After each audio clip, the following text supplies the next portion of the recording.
اور عمران خان کے اسمبلیوں سے مستعفی ہونے کے اعلان پر کھلاڑی میدان میں آ گئے۔ ایم پی عزیز اللہ نے اپنا استعفیٰ وزیر اعلیٰ کو ارسال کر دیا۔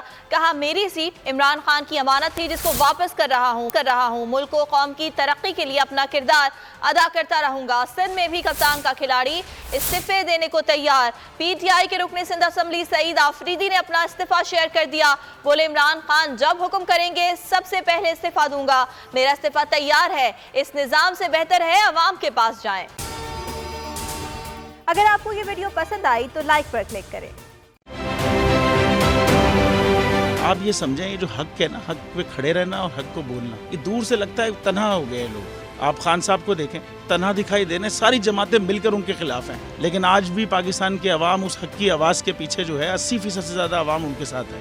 سیم ایگزیکٹلی اسی طریقے سے بول کی کہانی ہے بھائی، بالکل الگ آپ کو تنہا دکھائی دے گا، ہر جگہ آپ کو کھڑا ہوا نظر آئے گا، ہٹے گا نہیں کسی چیز سے، اور اس کے ساتھ بھی 80% عوام اگر آج آپ دیکھیں تو اسے بول دیکھ رہی ہے۔